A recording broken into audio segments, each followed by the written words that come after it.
The first thing Arin Hale noticed when he opened the door to his maintenance quarters was that his room, his tiny, cluttered, overworked excuse for a room, was already occupied by someone far too regal to be standing between his half-melted coffee mug and the busted coolant manifold he kept for emotional support engineering.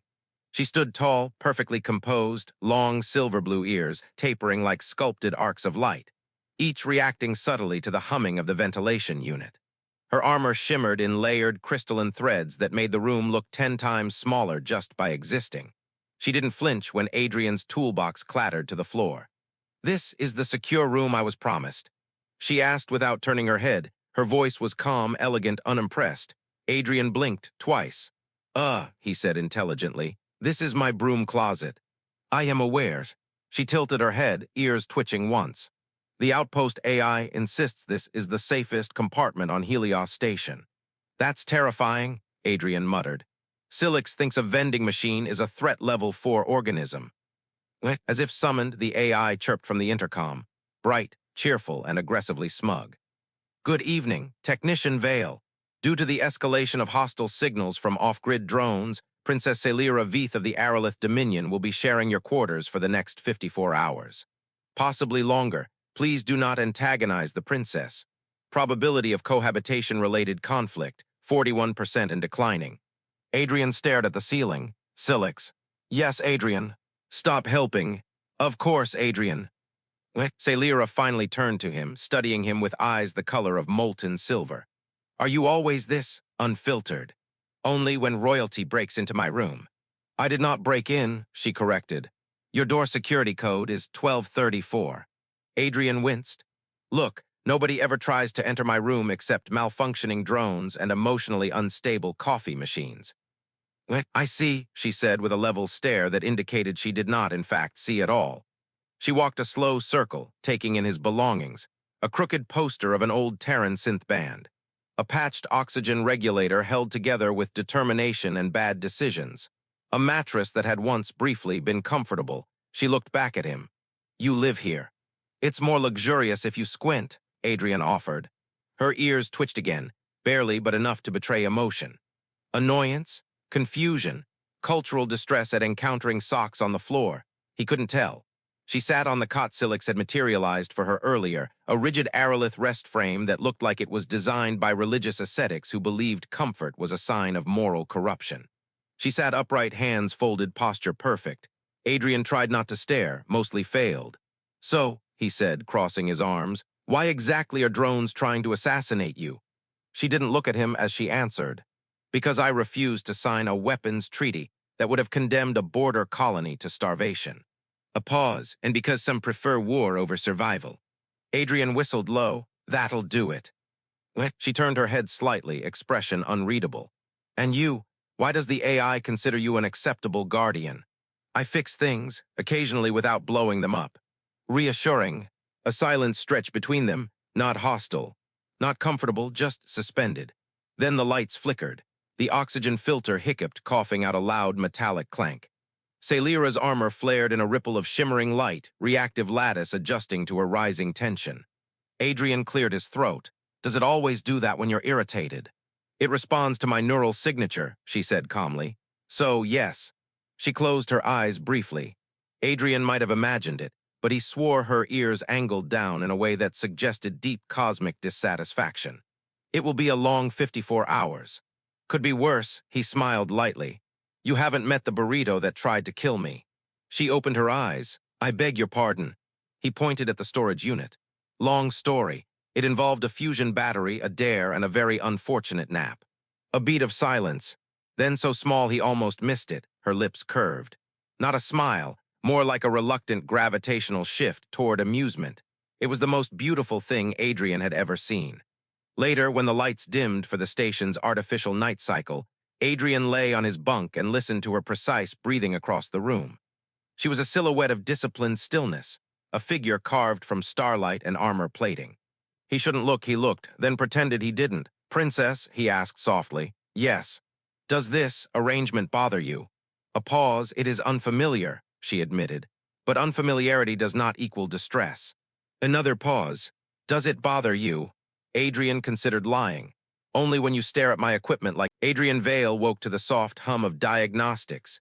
Gentle, pulsing, and unmistakably not part of his room's usual symphony of malfunction. For a moment he thought the outpost had finally collapsed under the weight of its own incompetence. But no, Helios Outpost wasn't that merciful. Then he saw her. Princess Saelira was standing in front of his wall console, her fingers hovering above the cracked display in graceful, deliberate motions. The screen, previously held together by stubbornness and half-dead wiring, now projected a flawless hologram of his skull, with several blinking annotations like suboptimal bone symmetry and stress patterns inconsistent with healthy life choices. Adrian sat up so fast he hit his head on the bunk frame. Hey, what are you doing to my wall? Saelira didn't turn. Correcting its diagnostic accuracy, your system was mislabeling your brain as an inanimate hazard. I mean fair but rude. She tapped another symbol. The hologram rotated. A note appeared, emotional turbulence detected. Recommend hydration and introspection. Adrian poked the air indignantly. Why is my medical readout roasting me? I enhanced the interface, Saelira said calmly. It now delivers honest assessments. Honest, he squinted. It just told me my frontal bone is geometrically disappointing. Accuracy is important. Adrian threw himself back on the bunk. Fantastic, I'm being negged by my own wall. She turned then just slightly, and he caught the faintest shimmer of amusement in her eyes. It was quick, subtle, like a secret. Before he could comment, the intercom chirped. Good morning, residents of room B12, Silix announced brightly. Reminder, probability of drone attack today has risen by 8%. Breakfast recommendations. Nutrient bricks, blue algae paste, and lower expectations. Adrian groaned. Silix stopped talking. I can't, the AI chirped. I've updated my personality matrix to be more conversational. Saelira's ears twitched sharply. Adrian Hale. Yes, your AI is malfunctioning. Welcome to Helios. She stepped toward him then, her armor shifting with a soft, crystalline ripple as she approached the center of the room. For the first time since she'd arrived, she looked unsettled. Last night, she said quietly, the filter malfunctioned, the flicker in the lights. Yeah, it was not random. Adrian straightened, meaning. Someone attempted to bypass the outpost's environmental grid. Subtle, slow, designed to test our response time. He froze, so the drones aren't just circling, they're probing. Yes, and with their favorite lab rats. Yes. A silence settled between them, heavy, close, charged. Adrian swallowed. So we should probably prepare for something to explode, right? Correct. And by prepares, you mean? She moved toward the door, armor locking into place with soft, decisive clicks. Stay close to me. It wasn't a command, it was something else. A tether. A promise. Adrian grabbed his toolkit on instinct, slinging it over his shoulder as they stepped into the corridor. The lighting flickered in nervous pulses, like the outpost itself was holding its breath. They walked in silence for a while, Saelira's presence a quiet storm beside him. Her posture was perfect, her gaze sharp, but Adrian could feel something different today. Less distance, more awareness. When they reached the auxiliary recharge bay, Saelira paused by a crate of damaged drone parts Adrian had salvaged weeks ago. You did this, she said, examining a half-melted unit. Yeah. It attacked me during a lunch break, poor timing on its part. She traced a finger along the scorched plating. Your work is effective. Thank you, he said automatically, then blinked. Wait, was that a compliment? She didn't look up. A factual observation. That's basically a compliment. Saelira's ears twitched, a tell he was beginning to recognize as her version of an eye roll. Then came the tremor. A deep vibration rippled through the floor, making the lights flicker. Adrian tensed, hands instinctively rising. A second tremor followed, sharper this time. Saelira moved before he did, stepping in front of him, one arm out, her armor folding into combat configuration as if pulled by instinct. Then the hallway lighting dimmed to emergency red. Unregistered heat signature, Silix announced. Probability of unauthorized infiltration, 92%. Please remain calm while screaming internally. Adrian leaned forward. Silix, locate the far wall detonated. A burst of sparks rained down as a metallic shape burst through the smoke, slim, angular, needle-like, a recon drone modified for sabotage. Its sensors flared crimson. Adrian stumbled back. Saelira didn't. She stepped forward with a single fluid motion, catching the drone mid-lunge by its chassis. It shrieked electronically, limbs flailing, but she twisted her body and slammed it into the ground hard enough to crack the plating. The drone sputtered, sparks flying. Saelira placed her boot on its core. Enough. One final pulse, then silence. Adrian stared at the twitching wreck, heart hammering. You just... Kinetic suppression, she said simply. You drop-kicked an assassin drone. Precision drop-kicking, she corrected. He let out a shaky breath. Remind me never to argue with you. I would prefer if you did, she said softly. He looked at her, really looked, not at the armor. Not at the title, but at the woman standing between him and danger without hesitation. Saelira, he said quietly, are you okay? She exhaled, a slow, measured breath. When I accepted this diplomatic journey, she said, I expected hostility, but not proximity, not this. Proximity to what? He asked. Her eyes lifted to his silver, steady, unguarded for the first time. You. Adrian's chest tightened in a way that had nothing to do with fear. Before either of them could say more, the intercom buzzed sharply. New update? Silix chirped. Multiple incoming drones approaching the outer hull. Also, your nutrient rations have expired. Adrian groaned, Silix. But Saelira wasn't listening. She was watching Adrian, close, focused, changed. Return to the room, she said softly. Lock the door, I will join you shortly. Saelira. Adrian, she said, her voice low and steady. You asked if this arrangement bothers me. He nodded. It does, she whispered, because it is no longer unfamiliar. Then she turned, armor bright. Adrian didn't return to the room immediately. He told himself he should. That Saelira's order was probably the correct one. That she was the princess of an interstellar dominion trained from childhood in diplomacy, combat, and all sorts of terrifyingly elegant skills. But some stubborn, deeply human part of him refused to walk away and hide while she went alone toward danger. So he followed at a distance, quiet enough not to interfere, close enough to intervene if reality decided to implode around her. The corridor ahead dimmed as Saelira approached the breach point.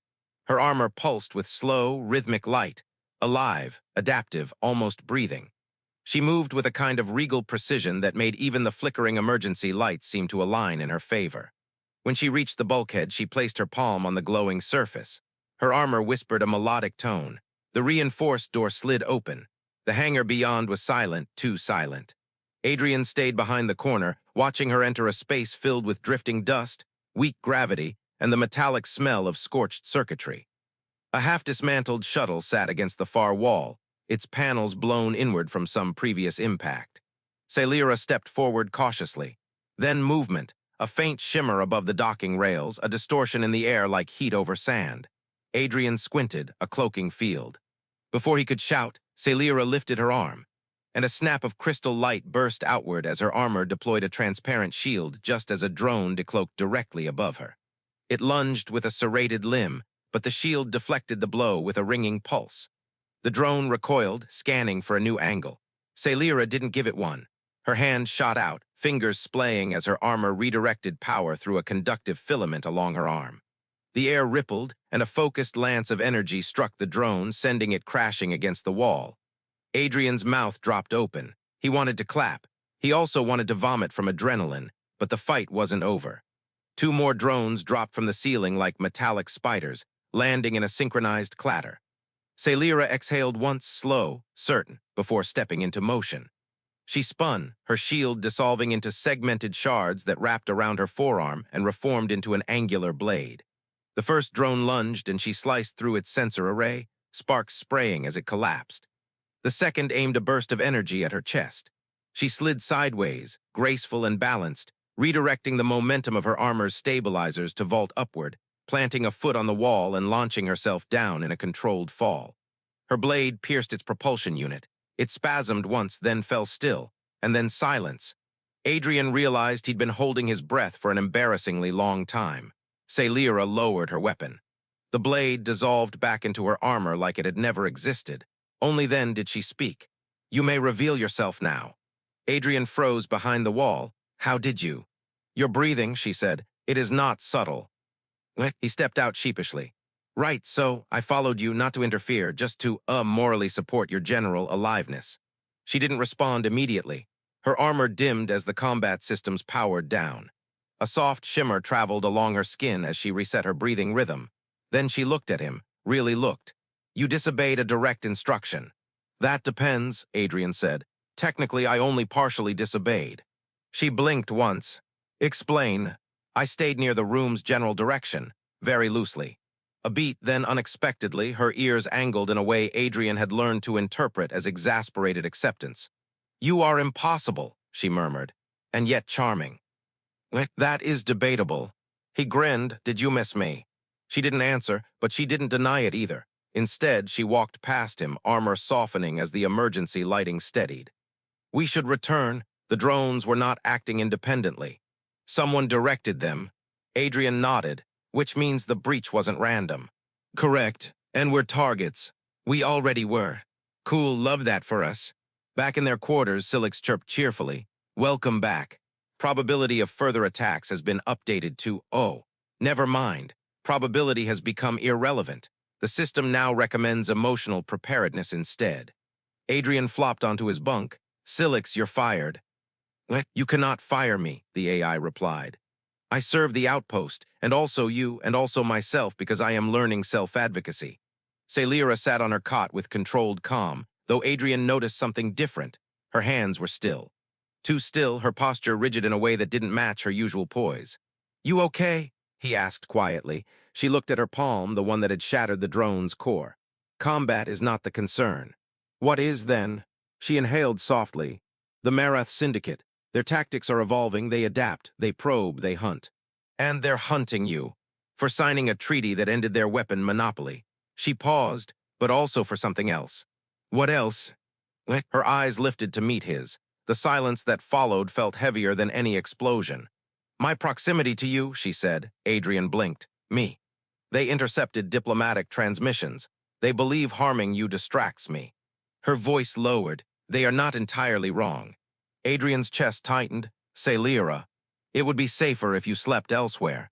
He laughed once. In what, the broom closet outside the broom closet? She didn't smile.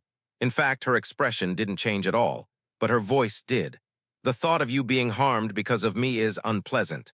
Adrian swallowed hard. I'm not leaving. Her eyes flickered. Adrian. No, he said. I'm staying right here. If someone wants to target me, they can get in line behind the broken coffee machine. A long silence. Then her ears softened, angling downward ever so slightly.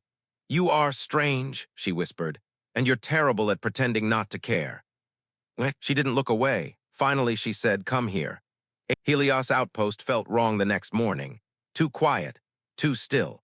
Even the ventilation unit hummed with a strange politeness, as if the entire station were trying not to provoke the universe. Adrian woke to the soft blue glow of the artificial dawn cycle and immediately knew something was off. Saelira wasn't in her cot.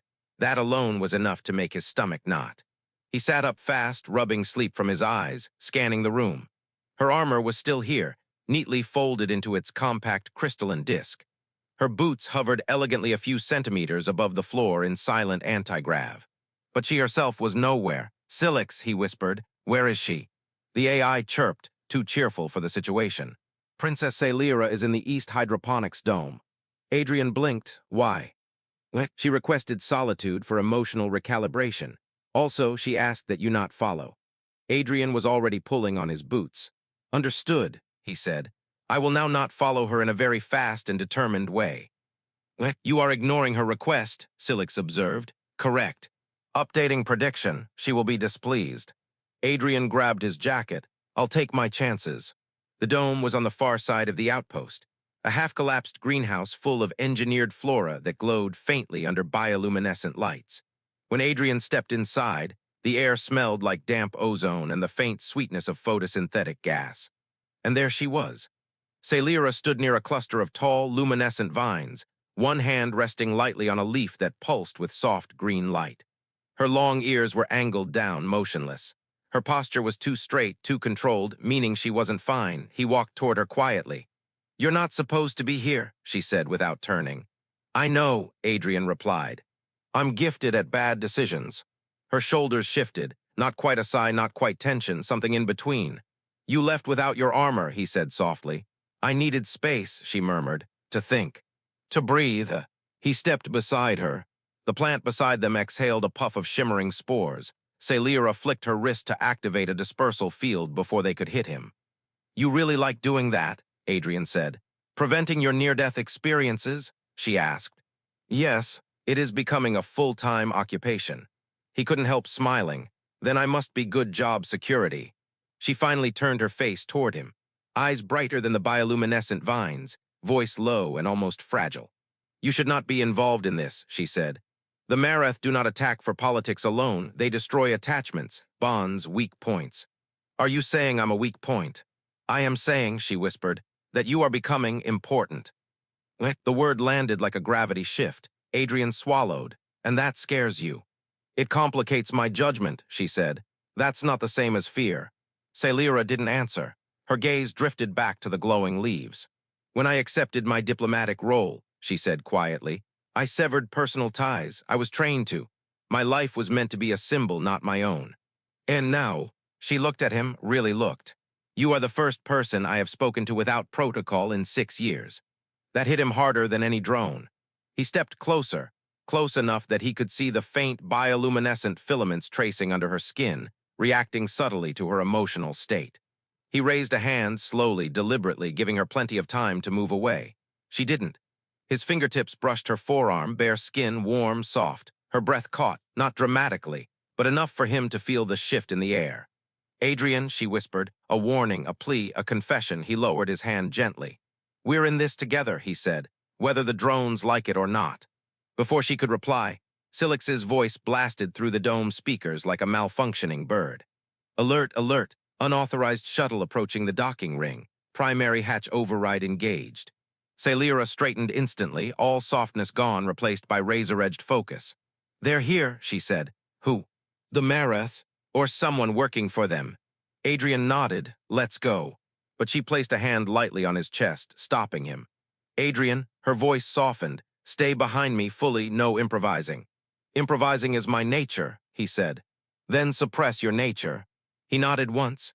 They moved fast, side by side, sprinting through the corridors as emergency lighting washed the walls in warning red. Workers scrambled for cover. Silix chattered unhelpful updates in multiple languages. Adrian's heart pounded as they passed a sealed bulkhead and entered the docking ring. The sight waiting for them made him skid to a halt.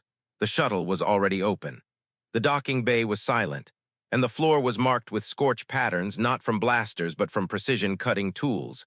Intentional, surgical, a message without bodies. Saelira knelt, examining a melted panel. This is not an assault, she said. It is a retrieval attempt. Retrieval of what? Her eyes lifted. Me. Adrian felt a cold weight settle in his gut. They got inside the bay. They could have taken you. They were not ready, she said. They were testing access points. Testing, Adrian repeated. Saelira, they could be anywhere. They already are. Her ears lifted sharply, alert. A metallic click echoed from the shadows. Adrian reached into his tool belt for the first blunt object he could grab. Turned out to be a wrench. Great. He was going to fight interstellar mercenaries with a wrench. But Saelira stepped in front of him, her voice dropping to a whisper so soft he barely heard it. I will protect you. Then the shadows shifted, but instead of a drone or a soldier, a tiny object rolled across the floor and bumped Adrian's boot. He looked down, a metal sphere, silent, smooth, blinking with a single violet light. Adrian's stomach sank. That's not a bomb, right? Saelira's eyes widened. It's worse. The sphere clicked open, and a projection burst upward. A masked figure, voice distorted, message short and chilling. Saelira Veeth, surrender yourself with... For a long moment, Adrian could only stare at the small metal sphere lying motionless at his feet. The projection had vanished, but its words still hung in the air like smoke. The human dies first. He wasn't sure what disturbed him more. The threat itself, or the way Saelira's entire posture shifted when she heard it. She didn't panic. She didn't freeze. But something inside her armor dimmed, as if the threat had struck deeper than the drones ever had. Saelira, he said quietly, what does that mean? This is about me. She didn't look at him. Her hand hovered over the sphere, scanning its residue. A faint violet glint reflected in her eyes. It means, she said, voice eerily controlled, that the Mareth have confirmed the one tactic that can manipulate me. He blinked, which is... You, she whispered. The word sent a chill straight through him, not fear, something heavier. Something that felt like gravity settling in his chest. He tried to crack a joke to break the tension. So, I'm honored, disturbed, both. But Saelira didn't react. Instead, she stood and began pacing the length of the docking bay in slow, calculated steps, her ears angling sharply like antennae catching danger on every frequency. "I should have anticipated this," she said. "I should not have allowed proximity, I should not have." She stopped abruptly. Adrian stepped forward. "Saelira, look at me." She did, reluctantly. Her expression was a fortress, neutral eye contact, perfect posture, but her ears betrayed her completely. Both were lowered, angled inward, a posture he had never seen before. Vulnerability. "None of this is your fault," Adrian said gently. "Incorrect. Saelira, you were safe before you met me." He shook his head. "You think the universe waited for you to show up before deciding to kill me? I nearly died last year from a toaster malfunction. One toaster is not an organized syndicate of assassins. You've never met that toaster." She exhaled through her nose in a sharp, frustrated breath. "Adrian, your humor is a defense mechanism I cannot counter while we are being hunted." "It's how I cope," he said softly. "And right now I need you to cope with me." Her eyes shifted, just slightly, a fracture in the armor. He lowered his voice. "You said they attack attachments, but that's only a weakness if we pretend the attachment isn't there." Saelira shut her eyes, too direct, a mistake. He could practically hear her thinking it. But when she opened them again, something was different. "Follow me," she said. "Where?" "To somewhere without surveillance." "That exists." "Yes, the old resonance chamber." He hesitated. "Is that safe?" "No." "Okay, good, let's go." They moved fast through the corridors, past crew scrambling to seal emergency bulkheads, past flickering lights and distant alarms. The outpost groaned around them, but the tension wasn't coming from the environment anymore. It was the space between them. At the threshold of the resonance chamber, Saelira paused. The door slid open with a soft hiss, revealing a circular room lined with old quantum amplifiers, tech centuries older than the outpost itself. Inside, the air vibrated faintly like a held breath. "This room suppresses active scans," she said quietly. "Nothing inside can be monitored, not by drones, not by outpost systems, not even by Silix." Adrian stepped in. "So it's private." She nodded once, too quickly. He waited for her to speak. She didn't. Instead, she moved to the center of the room, placing her palm against a dormant amplifier. It flared to life with a pulse of blue light, illuminating the chamber in soft waves. When she turned back to him, the light caught her face. "No armor, no royal composure. Just Saelira, you asked what this is about," she said softly. "Why they threatened you first." Adrian swallowed. "I'm listening." "They observed us," she said. "Our proximity, our alignment." "Our what now?" She took a small breath. "On my world, emotional resonance leaves traces, patterns. The Mareth analyzed those patterns. They saw the shift in mine." "What shift?" Her voice dropped to a whisper so fragile he almost didn't recognize it. "Toward you." The room seemed to tilt. Adrian took a step closer, but she raised a hand, stopping him. "I do not say this lightly," she said. "I do not say this often, I do not say it ever." His heart hammered. "But I cannot deny what is already true in my neural signature. I am attuned to you." Attuned, he felt the word like heat spreading through him. "Saelira," he whispered, "you don't have to be afraid of that." "I am not afraid," she said. But her voice trembled, just barely. He stepped closer again, slowly, deliberately. This time she didn't stop him. "Look," Adrian said, "the Mareth can analyze whatever patterns they want, but I'm not going anywhere. And you're not leaving me behind. That's not happening." "That is precisely the risk," she murmured. "Then let it be a risk." Something in her shifted. Her breath hitched. Her ears lifted, just slightly, as if reacting to a frequency only she could hear.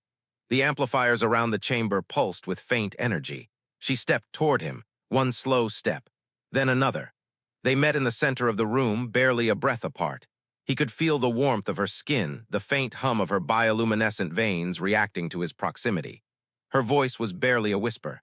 "Adrian, if I stand this close, I cannot be neutral." "I don't want you to be neutral." A long pause, an inhale, a decision. She reached forward, hesitantly, and rested her hand against his chest, right over his heartbeat. The amplifiers glowed brighter, reacting to the emotional field. Her eyes lifted to his. "Then," she whispered, "you understand what comes next." He swallowed. "Not yet, but I want to." She leaned closer, so close he could feel her breath. When the door exploded open. "Incoming assailants," Silix shrieked. Multiple, hostile, many hostiles. You two must stop whatever you were about to do and run now. Saelira's hand tightened instinctively against Adrian's chest. Not in fear, in anger. She spun toward the door, armor rushing over her body in a cascade of liquid crystal. Adrian, she said. The resonance chamber shook as the first blast struck the outer wall. Dust rained from the ceiling in shimmering clouds, illuminated by the pulsing blue amplifiers. The vibrations crawled up Adrian's spine, but Saelira stepped in front of him with calm, lethal precision, her armor blooming across her body like a second skin of crystallized starlight. The door controls sparked wildly. Silix screeched through every available speaker. Multiple hostiles breaching, suggesting tactical retreat or tactical screaming, both are viable. Saelira raised her hand.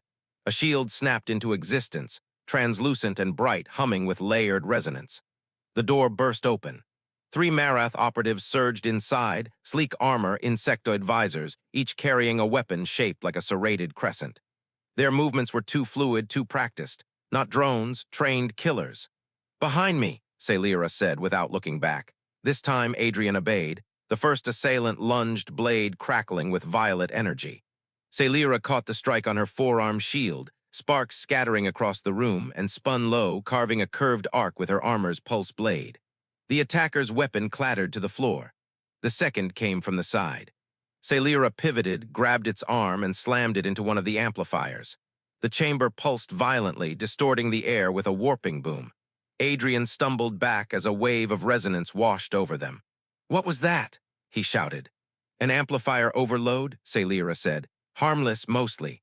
"Mostly." The third assailant stepped forward, taller than the others, markings carved into their armor. Their voice emerged through a modulator, cold and metallic. "Saelira Veeth," the operative said. "Surrender and the human dies painlessly." Adrian laughed dryly. "Wow, comforting."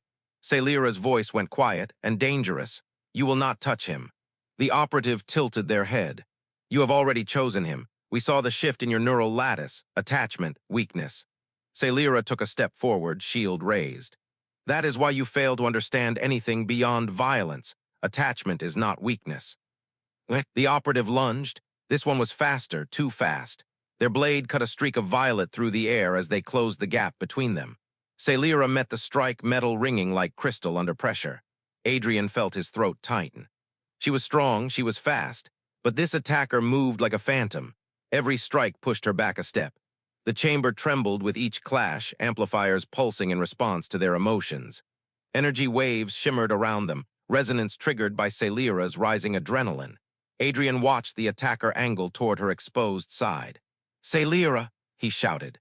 She turned just in time, blocked the incoming strike, but the force slammed her into the curved wall. Her shield flickered. A crack appeared along her left gauntlet. The operative rushed forward.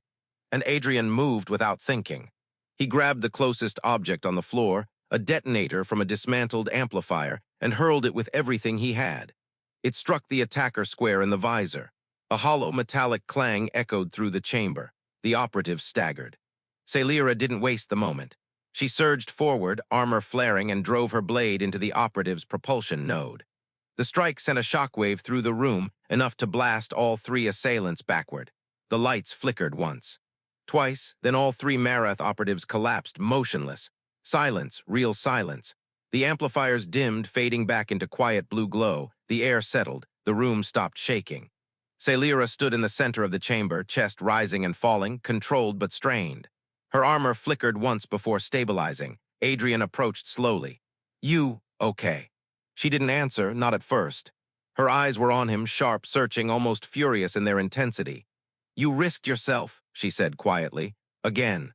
You were outnumbered. I ordered you to stay behind me. I didn't want you to die." Her jaw tightened, "and I did not want you to be involved at all." Too late. Her ears twitched downward, a motion he now understood as emotional overload. "You are reckless," she whispered. "You're welcome." That was not a compliment. He stepped closer. She didn't step back. Instead, she exhaled, a long, shuddering breath she had probably been holding since the fight began. "Adrian," she said softly, "you should not care for me." He laughed under his breath. "Too late for that, too." Her eyes softened, slowly, carefully, dangerously. "You do," she said. He nodded. "Yeah, I do." She swallowed once, then her voice lowered to something almost fragile. Adrian, the resonance amplifiers do not react to combat alone. They respond to emotional convergence. During the battle, they reacted because of you. Because I was terrified for you. Because your fear was directed toward losing me, she said. He blinked. The words hung between them, charged. I told you before, she whispered. I cannot be neutral near you.